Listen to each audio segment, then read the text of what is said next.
Adolf Hitler 12 वर्ष तक Germany का शासक रहा।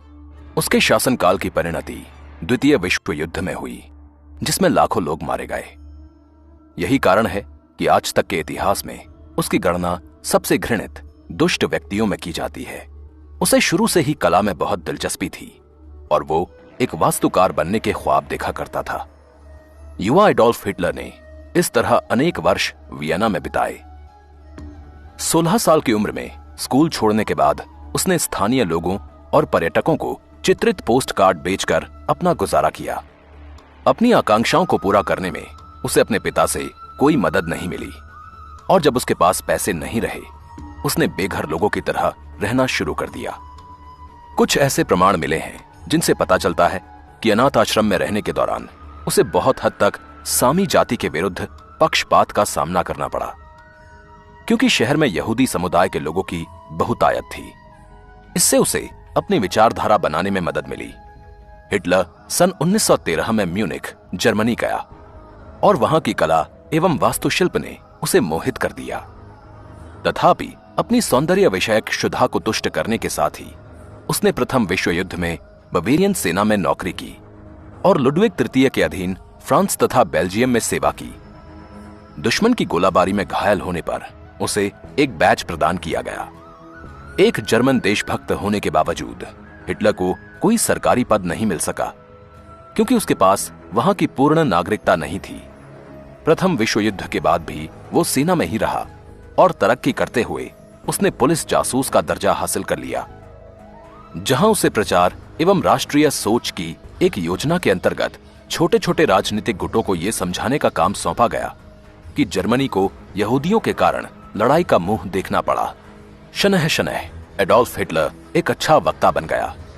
उसका भाषण सुनने के बाद लोग पागलों की तरह उसका पीछा करने लगे और वो जो कुछ कहता उस पर विश्वास कर लेते।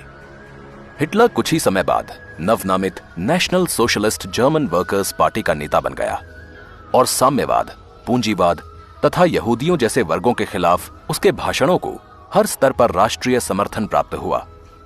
हिटलर ने अपने अल्पकालिक कारावास के दौरान अपनी आत्मकथा मैन कैम्फ लिखवाई, जिसमें उसने बताया है कि जब वो कलाकार के रूप में प्रगति कर रहा था तो उसे किन किन परेशानियों से जूझना पड़ा, उसकी कला का किस तरह गलत अर्थ लगाया गया और कैसे उसकी राजनीतिक धारणाओं ने रूप लिया।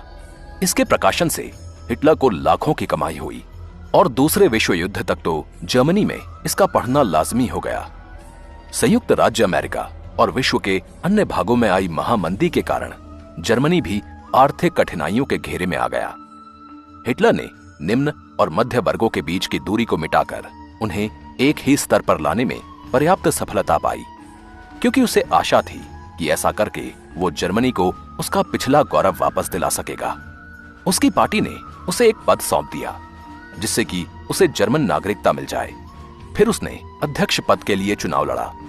हिटलर को चांसलर यानी कि शासनाध्यक्ष के रूप में शपथ दिलाई गई और उसकी नाजी पार्टी ने बहुत से सरकारी कार्यालयों पर तत्काल कब्जा जमा लिया।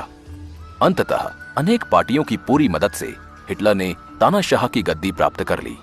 उसने सेना को अपने नियंत्रण में ले लिया, जिस पर पहले किसी का अधिकार नहीं था।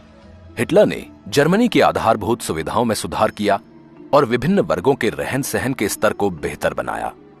उसने अन्य यूरोपीय देशों को अपने अधीन करने और उसकी प्रगति के मार्ग में आने वाली किसी भी बाधा, विशेषकर यहूदियों को नेस्तनाबूद करने का अभियान छेड़ दिया। हिटलर ने जब पोलैंड पर हमला किया, किसी भी दूसरे देश ने उसे रोकने के लिए कोई खास कोशिश नहीं की। फ्रांस ने युद्ध की घोषणा तब की जब हिटलर नीदरलैंड पर आक्रमण कर चुका था, लेकिन तब तक बहुत देर हो चुकी थी और फ्रांस को शिकस्त खाने में जरा भी देर नहीं लगी। हिटलर ने फिर जापान का साथ देते हुए अमेरिका पर हमले की घोषणा कर दी और इस तरह दूसरे विश्व युद्ध के लिए जमीन तैयार हो गई। वर्ष 1939 और 1945 के बीच हिटलर की हार होने तक उसने और हेनरिच हिमलर ने मिलकर 1,10,00,000 लोगों को जान से मरवा दिया, जिनमें 60 लाख से अधिक यहूदी थे। इसे सर्वनाश कहा गया है। रूस, ब्रिटेन और अमेरिका के म्यूनिख पर कब्जा कर लेने पर ही युद्ध समाप्त हुआ।